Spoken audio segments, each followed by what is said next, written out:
দূরে যেই মেয়েটাকে দেখতে পাচ্ছেন ইনি হচ্ছে মাসপিয়া জাহান রাইসামণি। বাসা থেকে বের হওয়ার আগে খুব সুন্দর করে বলবে, আমি বাইরে কোনো দুষ্টুমি করবো না, কিচ্ছু করবো না, কিচ্ছু চাইবো না, কিছু কিনতে চাইবো না, তুমি যা বলবা সেটাই শুনবো। কিন্তু যখন রেডিমেডি হয়ে বের হই তখনই ওর অত্যাচার শুরু হয়ে যায়, কোনো কথা শুনবে না, মানে ওই সব রাজত্ব করবে। চলো, তুমি কিন্তু বেশি ডিস্টার্ব করো জাহান। গেট খোলো, গেটটা খোল। যাও চলো আমার দিকে, এদিকে শুরু করো। ওকে চলো তাড়াতাড়ি, দেখ ডিস্টার্ব করো লাগে না, চলো। মাথায় ছাতা পড়ো, কি অবস্থা, আমি কিন্তু নিবো না। চলো বাসায় চলো, বাসায় চলো।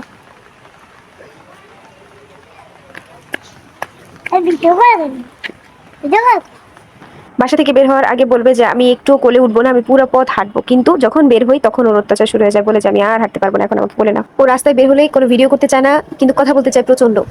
দুনিয়াতে যত কথা আছে, যত প্রশ্ন আছে, সবকিছু একসাথে জিজ্ঞেস করবে, এটা কি, ওটা কি, এটা কি হয়েছে, এটা কেন হয়েছে, মানে পুরা মাথা খেয়ে ফেলবে এরকম অবস্থা। প্রচন্ড কথা বলে। আর এই জন্য আমি ওকে বলি যে তুমি সামনে সামনে হাঁটো, তোমার ড্রেসের সাথে ছাতা মিলাই দেখেন।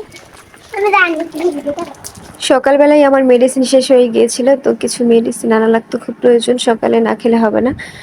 তো বাসায় কেউ ছিল না, আমার আব্বু ছিল, তো ওর কাছে তোকে রাখা যায় না, আর তিনি ঘুমাচ্ছিলেন। তো আমার সাথে যাবে, বৃষ্টিও হচ্ছে বাহিরে, কি করব, ওর তো আমার সাথে নেওয়াই লাগবে, মানে আমি নিতে চাচ্ছি না, তারপরে ও যাবে। আমি বলি যে তুমি তোমার নানার সাথে থাকো বাসায়, না, উনি আমার সাথেই যাবে। যাওয়ার আগে খুব প্রমিস করছে কোনো দুষ্টুমি করবে না।